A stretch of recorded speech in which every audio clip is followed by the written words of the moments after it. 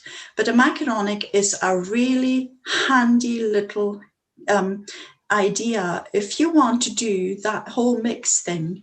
Now, for the purists, for the Gaelic purists, they'll be going off to have their loo break or to make a cup of tea, because there are people who don't really like that idea. Let's not mix up the languages. Yeah. And I need to respect that. Nevertheless, for me, I have to be true to myself. I find it quite engaging. Yeah. I find the whole context of trying to create a piece like that really inspiring. So that's something that you could do. But for me, if I'm writing about someone from home, like in that bard baile idea, say about my uncle who lived with us who passed away, there was no way I was going to write that in English. I just couldn't do it, because we lived and spoke Gaelic, although my parents gave us that foundation of the two.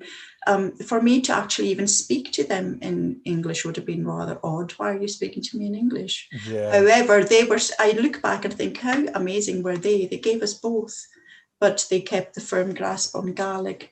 So, you could have something like this. This is a little example of a macaronic, which I wrote for them when they I love it. Years ago. In Dawn Or, the Golden Ode. Oh, Hanig, it's your golden wedding day. Sammy Shaw was speechless and I don't know what to say. Or silly me ground in ye, I wrote your ruby verse. Smisha Tollage Clyden, well she has, frisky, fresh. Son and wa fresh a lot over 50 years ago, va ups and downs mar ha give through sun and rain and snow.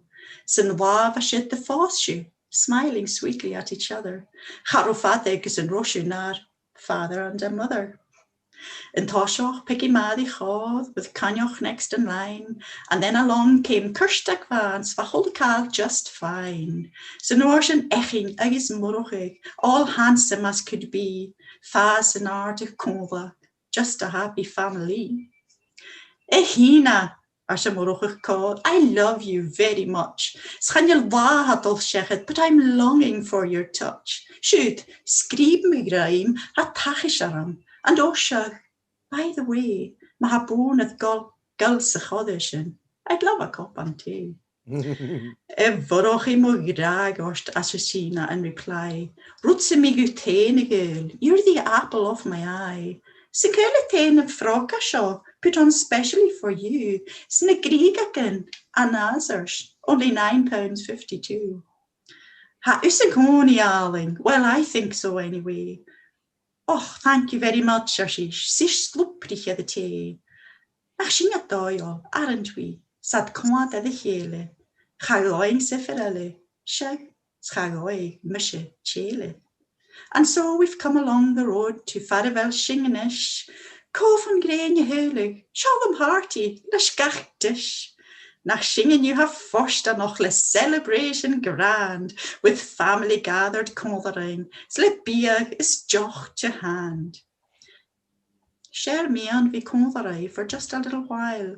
Ach a aster more chwain gar chamal from your welcome smile.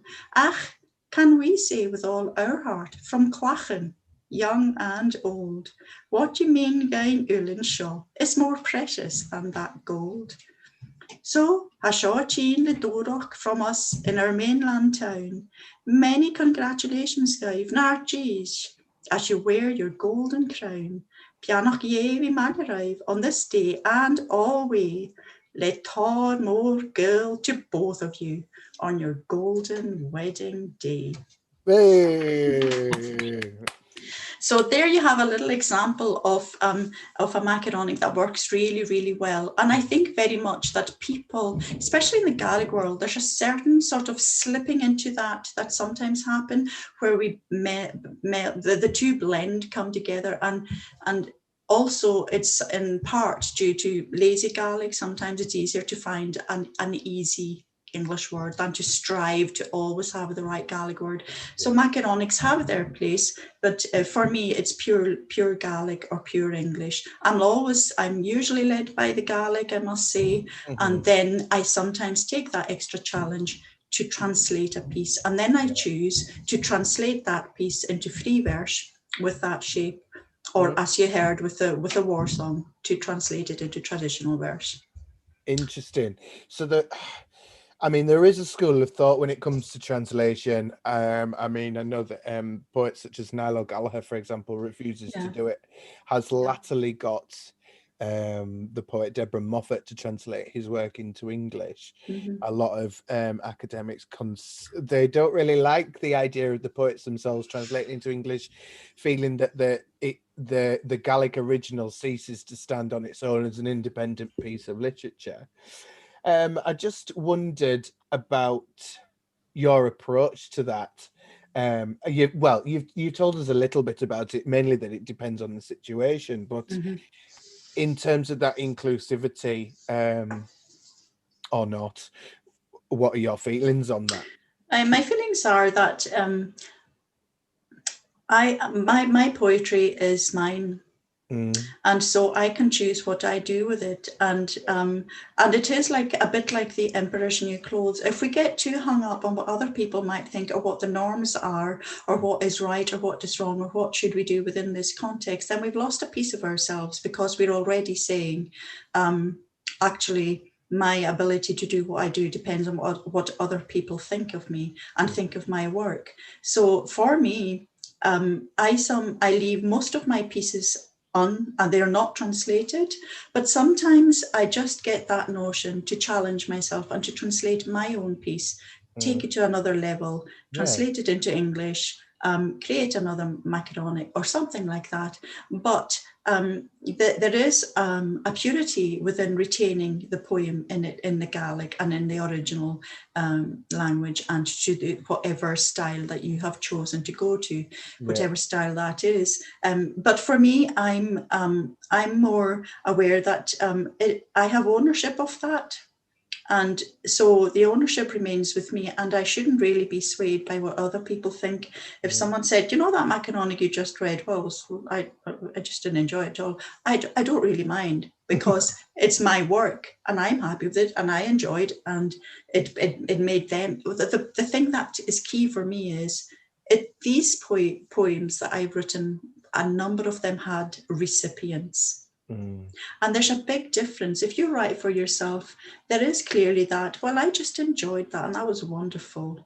But on the other hand, if we are writing for someone, of course we want that to have a response. So we want that to have oh, that was great. I loved it. We laughed ourselves silly. We read it at our party. We missed you. We're going to keep it forever. We want that affirmation. But that's because we have done a two-way journey with that piece of poetry. But other poetry, we write for ourselves. We write it as an expression of the various experiences we're going through. And again, that touches on all the styles and on all the emotions that we have in the world that we live in and the experiences we have, you know, as people. It's true. It's true. Yeah.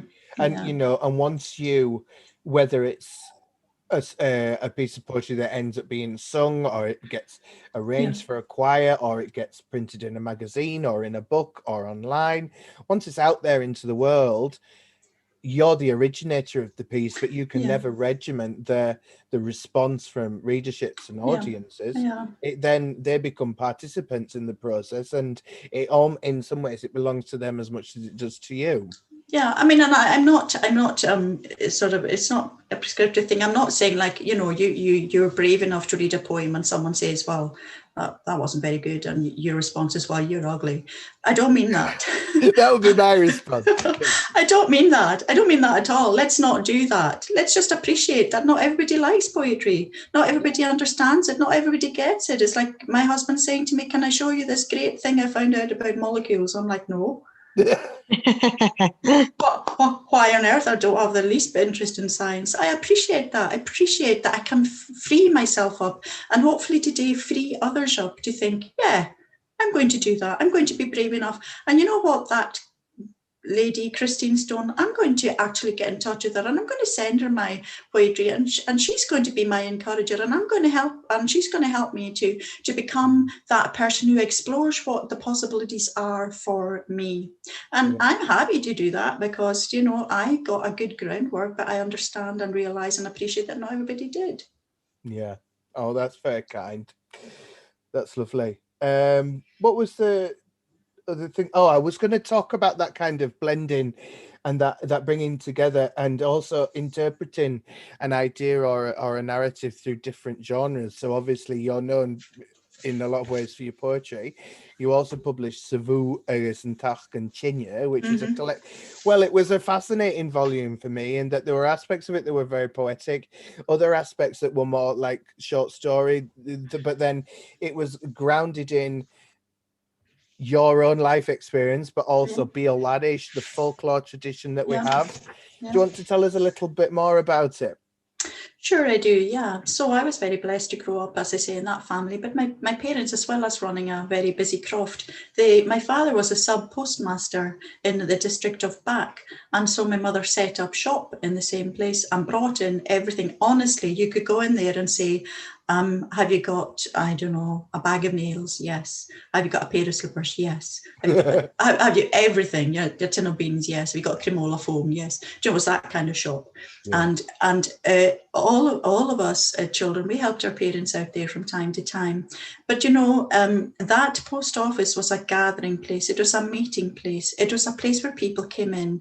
There was a blue chair. My family will remember this, my siblings, a blue chair in the corner, and people would come in to get their pension at one counter where my father was, and then they're shopping from my mother's side of the counter. And they sat in the chair, and it was a place where stories came, and it was a place where stories went. So we were very much imbibed in that environment where we heard stories, and then my parents would recount stories to others when they came in. They would share all kinds of things, their faith, the news in the community, anything that was happening, a funny story, an anecdote, anything amusing, or any news of, that was a bit more somber. So it was not just a gathering place to get what you needed, it was a come and share place, and they certainly did that, both the community and that. And because that happened in the shop and also in the home, where again folk would come and go, neighbours and people in the village, and I was blessed with a good memory. I just recalled all of them, these stories, and kept them in my mind through all the years. And then one day I was telling somebody a funny story, and they said to me, and this might happen to you if you're a person who has lots of stories, a simple, straightforward suggestion: why don't you write them down? And I thought, oh, that is a great idea. And that is why that happened. It happened because I began that journey. It had begun earlier with my father. He had written loads of different aspects of his life down in a big, big notebook. And he'd written on the right-hand side of the page, got to the end, turned the notebook over and started writing on the left all the way back. So it was higgledy-piggledy. And I had recreated that, typed it up for him, got that printed. That's now in print. It's called A Box of All Sorts. And, then that was followed by an opportunity from another gentleman who asked me to recount a big tragic fishing disaster and back, and that's also been published as well. And little by little, it all came together, and I thought, yes, I think I will write them down. And basically that was all. So if you're listening today and you've got your stories from your community, from your life, from your experiences, write them down. And, then they will be preserved. And okay, mine was published, and I thank Corlin of Oregon, and I thank John and Story and Lisa Story for their help with that, with Clàr.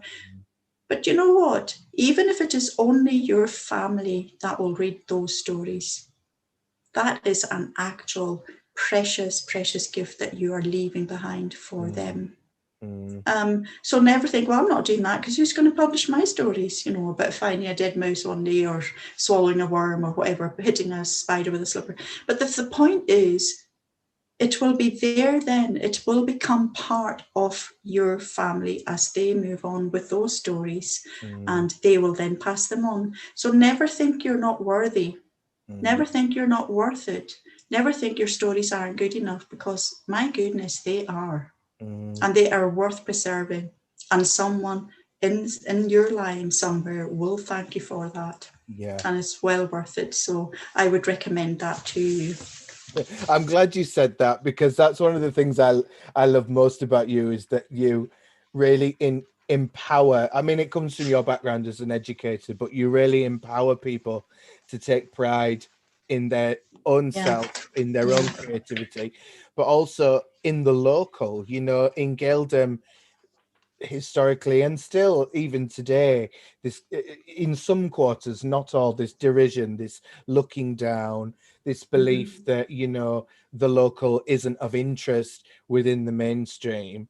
And I think that in Lewis in particular, with the Commonecity, there's a real inversion of that and a real movement to preserve all of this. And I just wanted you to tell our members a little about that, which I think they'll find fascinating.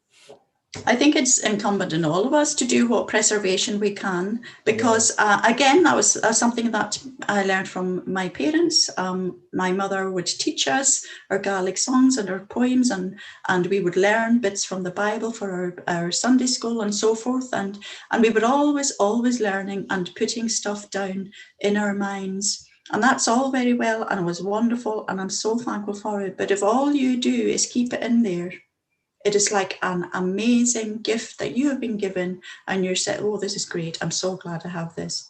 I think we all have a duty to write down what we have learned, what our experiences in life have been, within a village context, within a neighbourly context, within a community context, within a district context, and to make sure that our history is preserved.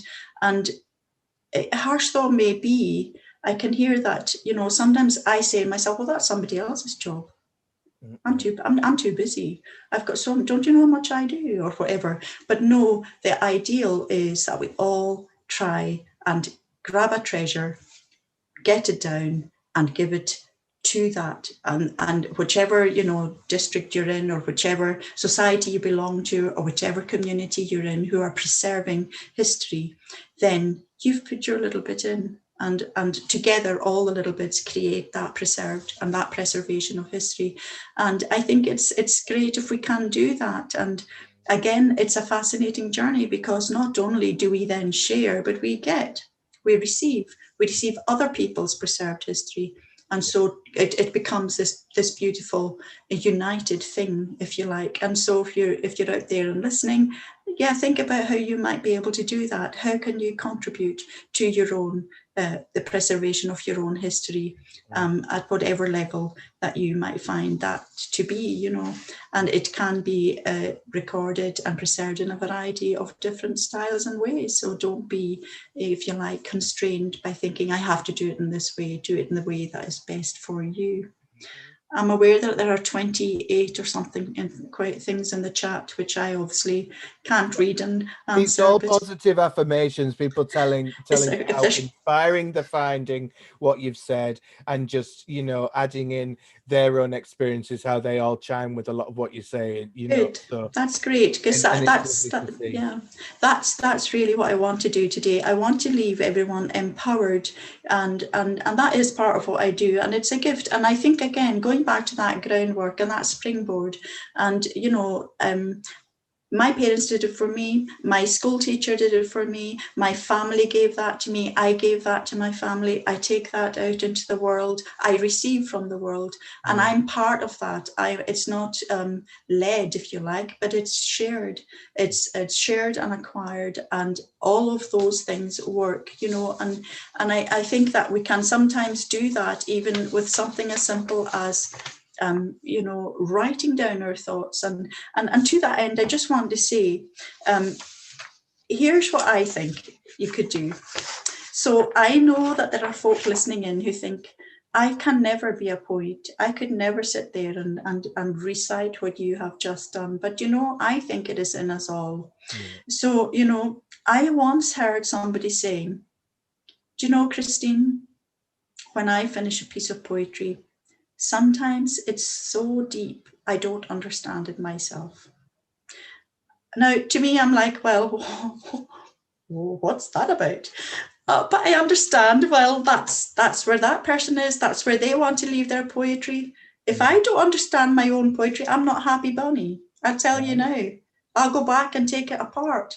I don't want people to sit with a thesaurus in one hand, a dictionary in the other, and thinking, oh no, I can't seam all this together. I can't tie it all up. However, I have to respect that there are academics and there are scholars and there are people whose Gaelic is way up there who could read that same piece and completely get it. So that's why the world is full of different people with different skills, and within those skills there are different levels. It's like a stairs, and it doesn't matter. We can all start at the bottom and keep climbing. And it doesn't matter. I want to just interject there and say that there's very few people in the world who have better Gaelic than Christine Stone. So let's just knock that one on the head. Well, please do carry on. Anyway, here's what I say. It's very simple.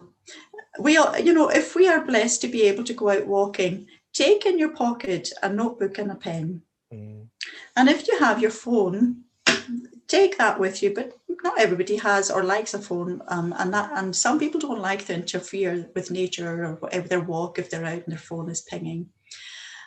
But, you know, if you want some idea of, can I do this, or how can I do this? It's not a matter of sitting at a table and writing, okay, I've thought of some words that go together. I've thought of fox, box, socks. This is great. No, that's not going to be poetry. It could be if you expand and spend ages on it, but the best poetry comes from here. Like when I read that poem from the war, it still makes me weep. When I read the macaronic, it still makes me laugh. When I read poems I wrote about our family growing up, or our own family, these emotions are all there. So you can take that out into nature, have your pen and paper and write down some things that come into your mind as you're looking around. Capture some sounds on your phone or write them down, like a trickling burn, or the wind in the trees, or the waves crashing on the shore, or anything that you think, ah. And what you're actually doing is, it's like you're going around a poetry supermarket and you're taking elements off the shelves of nature that you really like and want to explore. So nobody is saying to you, Christine, write a poem about shoes. Right. You're choosing off the shelves of nature the things that you think, do you know what, I really love that. I love the sound of that larch in the blowing in the wind. I love the sound of the crunch of my feet on the ice. Oh, and that stream trickling and that little waterfall, or the clouds in the sky, or that sound. What was that twig snapping behind me? I think I better walk a bit more quickly. Do you know that idea where we gather ourselves? We are the ones who create the piece. We take it home, we pop it in our pot. So in our pot are all our thoughts and all our sounds and all our ideas. And we give it a little stir, but we go away. Because it's like a good curry. A good curry, you put it in, but you don't really go, oh yeah, I'm going to mix it all up right away. You just leave it to just stew quietly away. You go back and think, oh, do you know what? This word is like this word. I don't need the two words, so I'm taking that one out. That thought matches that thought, so I don't need them both. I'll take that out. This one is slightly lacking, so this is something I might add in. And little by little, we then have a foundation, and then we give it a wee stir and go away. Because the best poetry is never written in a day. It's never written in an hour. It's never written as one piece. It's written, for me, and from my point of view, as a process. I love that process. And I'll go back, and you know, it's when I've done that mixing and blending and stewing and leaving and coming back and checking, I think, this is the taste I wanted. This is exactly what I want. This is the final piece. I put that last little full stop in. I feel my heart doing that heart thing. I can't explain it to you, but it just does a wee flutter of, that's finished. Don't go and do anything to that. And that is just the pure pleasure of it. And you might think, oh, but you can do that, but not me. But you can do that. You can write things down. You can mix them. You can leave them. You can change them. You can create. You can look for rhymes. You can choose not to look for rhymes. You can decide to do the free verse. The free verse for me might look like that. It's free in the style, but it's also free in the print. So by doing that, we allow ourselves so much. It's a vast opportunity. And then our poetry, this has happened to me, we suddenly see a song in there.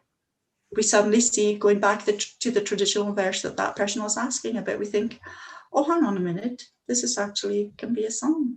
And then another thing that we can do is translate. So like recently I've been asked to translate an English song into Gaelic for the choir to sing. Oh, super. So the thing is, when we get that, we must stick to the absolute rhythm and meter of that, because if you're going to sing the same tune, then the words have to identify exactly with the meter. So that's a wonderful challenge and a wonderful opportunity for me. But to everyone listening today, I really want to encourage you today to just be empowered to go out there and try it. And I didn't mean that kind of offer lightly. I am so happy to support anybody, because it's a wonderful journey to be on. But you must make a start. And the start is the first step on that ladder. So yeah, to me, it's just, it's always going to be something I'm working on. I'm never going to reach that point where I say, oh, that's it now, I am done. It's never going to happen. It's not going to happen for you, Marcus. It's not going to happen for me. And that's wonderful. Who wants it to finish? Well, the hour is drawing upon us, so I just wanted to give you the final the final say, and would you have a final piece that you would like to read for us? Okay then, so yeah. So first of all, I'd like to just thank Marcus. He has always been there for me, and although we sometimes meet only at the Literature Awards at the Mod and correspond on Facebook and Messenger, it's really always a pleasure. I'd like to thank him for the opportunity today, and to the Federation of Writers also, and just to everyone who has helped me on my journey. And in receiving that, in giving it, I would love it that you could feel that you could approach me. And Marcus, thank you for steering us through that Zoom call. It was really much appreciated. It's been a wonderful afternoon. So just to begin with, to finish with, here's a final piece. I've just popped it out of a pile here. So it's called Co Iad na Biastan. And so it is really reflecting on the fact that we often encounter situations that are sorrowful, difficult, hard to manage. We are throwing up our hands saying, where did this come from? I didn't ask for this. I am stationary. This has come to me. I didn't want this struggle. I didn't want this sorrow. I didn't want this hardship. I didn't want this to come into my life. But it has come to me where I am. I have not gone to seek it. And in trying to make that more of a reflective piece, in this poem, I've used a lot of imagery. And the imagery I chose was the coastline, because the coastline has forever been the plight of many shipwrecks. And just like we can be shipwrecked ourselves, within ourselves, within our psyche, within our emotions and our mental health and all these things, we don't go out there and go, hey, pick me for that. I'll take that hardship. No, we don't. It comes to us. Just like the shipwrecks that we read of and are part of our history worldwide. So I called it Co Iad na Biastan. Now, Marcus, do you want me to read it in Gaelic and English? Okay, so here we are in Gaelic, so here it is. And if you keep that in mind, it is not so much the cliffs and the rocks, it is us. And we don't want the peril and the doom that we see coming forward. And I need my glasses. Here we go. Co Iad na Biastan. Biastan fian scéalach túiseach a gaberg. Súlan scianoch rí ornan spéir. Na te go fasceáin, camu cóise cónart cearst. Glö bivua I túchim edd clóasan bór dúnte. Na biastan gun chóach gun chorim. Cialche rí lár na farage. Slaurí an dayan nio éilear I grémacha cric rí ground. Cam yfir falaf, sechnif, tchechif. Mar os a gaie, nach cloniar os cawn úbrach, chianol, agach. Na biastan branoch, fehu, gyn chomes eri no glóasid. Jar gach soale sruhig fo ötenen gal dorinjoch. Lak wawach, faun gyn loos, kush voatje fosklu rumpe. Na biastan. Commesach, legge di fresto. Gach stuage brisigore, njorhakerach, garak, oaverach, gegeestjoch le angelus, kein huarach. Chashinje ne biasten, chashinje ne biasten, chata jerichs, chata gloas. Onogel is lukke, gach fakel, vier, vuur. Jar eteme. En gile vaatje kuth fawe. Se veest njo chiaatje, nush muugig, grok dorish, enanel jedenich. The mournful centaurs. The mournful centaurs perceive from afar. Fearful eyes resting anxiously on the broad horizon. Oh, come not near to us. Keep to your course, steady and true. Their relentless call falling on closed, heedless ears. The beasts, devoid of power or opportunity, chained to the ocean floor, unyielding links harnessing rock to bed. Keep far from us, turn away, turn away. Their sorrowful voices unheard, as wisp of breeze is lost in fiercest storm, and they, the mournful ones, await unfolding horror. White crash of waves, tears coursing over ashen, broken faces, impending doom. The mournful centaurs, impotent, assigned to providence, each tumultuous swell and surge, merciless, cruel, uncaring. We are not the beasts, we are not the beasts. We rose not, nor have we moved. Roar and uproar, engulfing each desperate, honest plea, the flood of tide and tears overwhelming now, as they endure the sorrowful cries of life's last breath. En Caithness, Magarido. Well, Vashut Diach, Druyach, Agus, Drúchach, Agus, Ha, me Hoffata, that Homain, a son of a calling, Agus, a son of a Hoffield, Agus, Hockod, Lishne, Lishavald, Hockinya, Ha, Apaj Uaj, had on better Shenjiev, so more than tangled Sigajena, Hadishjena, Agus. More than tango, you full a son of it calling head, the she hide of it, Gushach carriage, mask of a carriage in it, the calling a fig, a lobber, ach, and a canada kujak. So has she need to be a tokal drachage at the dagoish a hashin, I guess, Nachma, Gunduk, Technolis, and Force Collection going. I had to drop in a bit of Gaelic there just to say thank you to Christine for those absolutely spellbinding readings and those words of encouragement, which I think, well, I can see from the comments there, the impact that this hour has had on the membership and those in attendance. And honestly, it's just been absolutely super. And I also just said there, just lovely to have friends throughout Scotland, and Drew saying there that he's in England, but as well friends in Canada. And it's not often that we get the opportunity to build that bridge between our two Gaelic communities. So if that is one outcome of these sessions, and I'm really pleased about that. And Australia there, it just somebody popped up. Yeah. So, even better. So yes, so please do join us again on the 6th of March. Where we'll be having another of these sessions. It'll be Mwydden Kelly, he'll be with us talking about Gaelic drama for theatre.